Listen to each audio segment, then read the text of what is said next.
Bapak Ibu sekalian, ya, selain growth stock dan juga value stock, maka ada juga saham seperti Novo Nordisk ini, ya, yang dia nggak bisa disebut murah karena PER dia itu ya di atas 20, PBV dia juga sama, Pak Leonard sekitar 20 kali, ya, tapi ya wajar karena perusahaannya udah untung gede banget. Saat ini aja ROE dia itu kalau nggak salah, coba kita lihat ya. Memang sudah perusahaan mapan lah, dia untungnya gede gitu ya karena di bidang farmasi kesehatan ini. Dan ya sama, dia juga diuntungkan dengan teknologi dan seterusnya. Sebentar.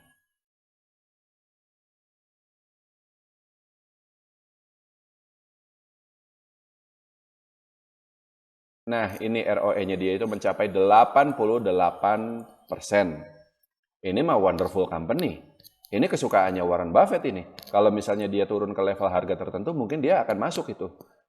Warren Buffett kan PER-nya 11 kali, Pak, standarnya. Jadi kalau misalnya Novo Nordisk ini saat ini harga sahamnya 87 ya.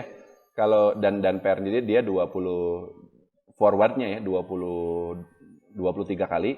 Tapi kalau misalnya dia turun ke PER 11 kali, artinya harga sahamnya turun 50% ke 40 dolar, mungkin Warren Buffett akan masuk. Tapi ya enggak.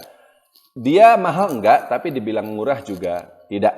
Tapi memang perusahaannya sangat bagus. Nah, tapi justru karena valuasinya yang kalau istilah saya tanggung ya, per 25 kali itu kalau di Indonesia udah mahal, tapi di sana memang tengah-tengah. Mahal enggak, tapi murah juga enggak. Tapi kalau ada saham dengan valuasi tanggung seperti itu, ya, yang tadi saya sampaikan, Warren Buffett nggak akan mau beli kecuali dia turun lebih rendah lagi. Maka setiap kali ada isu negatif tertentu, turunnya itu memang bisa dalam banget, Pak Leonard. Dan sebaliknya, ketika ada isu-isu positif tertentu bisa naik lagi. Tapi dalam jangka waktu setahun 2 tahun ke depan ya mungkin dia akan di situ-situ aja, dan memang itu terjadi. Setahun terakhir ini, 5 tahun terakhir dia naik terus banyak. Kemungkinan ya karena seiring 5 tahun itu laba dia naik terus. Tapi setahun terakhir ketika dia sudah naik ke level di mana valuasinya tanggung. Menurut saya, Pak Leonard, Novo Nordisk ini tidak mungkin dia naik tinggi banget sampai PER-nya mencapai let's say 100 kali atau bahkan 50 kali seperti Tesla atau Magnificent Seven. Tak peduli meskipun dia wonderful company. Kinerja fundamentalnya sangat bagus. Kenapa coba? Satu hal, karena dia bukan perusahaan Amerika. Itu ngaruh loh. Perusahaan di luar Amerika, biar bagaimanapun valuasinya akan tetap lebih rendah dibanding perusahaan Amerika itu sendiri. Meskipun sahamnya ya kita belinya di situ gitu. Tapi kalau perusahaannya asal luar, biasanya valuasinya tidak akan pernah setinggi itu. Jadi saran saya Pak Leonard, kalau tertarik, maka yang tadi saya sampaikan, pakai caranya Warren Buffett sekalian. Tunggu lebih rendah lagi lah. Di harga segini meskipun memang dia udah turun, tapi masih tanggung. Kita bukan lihat naik atau turunnya ya, tapi dari valuasinya ya. Masih dari valuasinya. Kalau dia naik karena kemarin ada informasi apa naik 8%, itu sifatnya hari itu saja gitu. Besok-besok ya bisa aja dia turun lagi gitu loh. Dalam jangka panjangnya tetap lihatnya valuasi ya.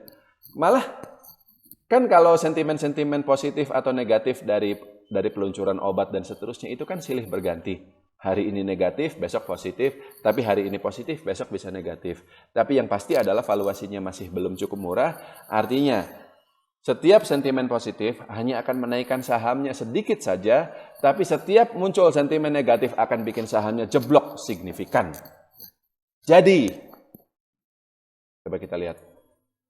Kalau tertarik dengan Novo, saya juga memperhatikan sih ini. Banyak yang bilang ini bagus ya. Dan memang bagus ya. Problemnya hanya di valuasinya saja. Tapi kalau kita tertarik, saran saya coba tunggu di...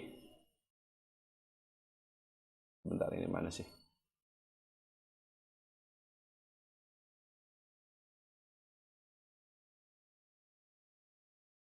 Di 50 mah kayaknya kejauhan ya. Di $75 Pak. Itu juga masih agak tanggung sih, tapi forward PE-nya pada harga segitu udah di bawah 20 kali kan. Sudah sekitar 17 atau 18 kali. Nanti baru di harga 75 itu kita bisa masuk. Cukup, Pak Leonard. Tapi kalau sebagai perbandingan kan farmasi itu ada juga yang gede itu Pak, Eli Lilly.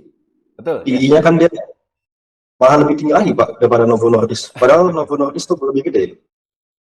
LLY coba.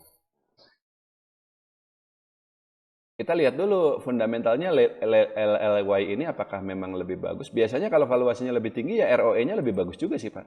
Tapi kita coba lihat dulu deh.